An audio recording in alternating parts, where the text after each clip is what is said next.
அனைவருக்கும் வணக்கம். இன்னைக்கு ஒரு சிம்பிளான ஸ்வீட் ரெசிபி தான் பார்க்க போறோம் அம்மம்மாஸ் கிச்சன்ல. இது திருவண்ணாமலை மாவட்டத்துல இருக்கிற கிராமப்புறங்களை செய்யற ஒரு சிம்பிளான ஹெல்தியான ஒரு டேஸ்டியான ஒரு டிஷ், ஒத்த குழி பணியாரம். அதுக்கான பணியார சட்டி தான் இது. ரொம்ப சிம்பிளான ஒரு சட்டி, மண் சட்டி. எப்படி இதுக்கு செய்ய போறோம்ன்ற ரெசிபியை பார்க்க போறோம். அதுக்கு தேவையானதெல்லாம் என்னென்னதை பார்க்கலாம். இதுக்கு தேவையான பொருட்கள், ஃபர்ஸ்ட் 3 பங்கு புழுங்கல் அரிசி, 1 பங்கு பச்சை அரிசி, 1 பங்கு உளுந்து, 1 பங்கு துவரம்பருப்பு, தேவையான அளவு நாட்டு சக்கரை, 2 டேபிள் ஸ்பூன் வெந்தயம், 2 டேபிள் ஸ்பூன் சீரகம், கொஞ்சம் ஏலக்காய். இப்போ இந்த அரிசி பருப்புங்க இது எல்லாத்தையும் நல்லா கழுவி ஒரு 2 hours ஊற வச்சுட்டு, அதுக்கப்புறம் நல்லா மிக்சி ஜாரில் போட்டு நல்லா அரைச்சிட்டு, அதுக்கப்புறம் நாட்டு சர்க்கரையை போட்டு மிக்ஸ் பண்ணிக்கணும்.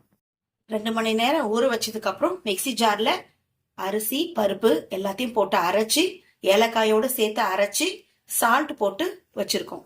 இப்போ இதை தேவையான அளவு நாட்டு சர்க்கரை, அப்படி இல்லைன்னா வெல்லம் போட்டு கொஞ்சம் சால்ட் போட்டு கரைச்சி பணியாரம் செய்யறதுக்காக ரெடியா வச்சிருக்கோம்.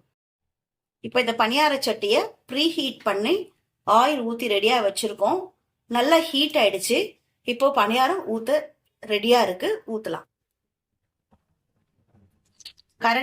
கரண்டில கொஞ்சம் மாவு எடுத்து அப்படி சைட்ல ஃபுல்லா ஊத்துனோம்னா ஆயில் நல்லா மேல பொங்கி வரும்.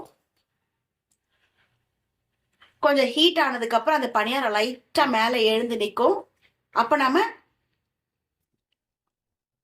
இதை வச்சு திருப்பி விட்டோம்னா நல்லா வெந்துடும். இப்போ நல்லா பணியாரம் வெந்து மேல எழும்பி வருது. இப்போ நம்ம எடுத்தோம்னா லைட்டா அழகா மேல வரும். நம்ம திருப்பி போட்டுக்கலாம். நம்ம யூஸ் பண்ணியிருக்கிற இன்கிரீடியன்ஸ்ல டோட்டலா ஒரு 35 பணியாரம் வரும் நம்மளுக்கு. இதுல மொத்தமா நிறைய ஆயில் இருக்குன்னு நினைக்க வேண்டாம். ஒரு 100 மில்லி ஆயில் தான் நம்ம இதில் யூஸ் பண்ணியிருக்கோம். அந்த 100 ml அந்த ஆயிலையே டோட்டலாக மொத்த பணியாரத்தையும் நம்ம ரெடி பண்ணி எடுத்து வச்சுக்கலாம். ஸோ இது நம்மளுக்கு ஆயில் நிறைய செலவாகாது.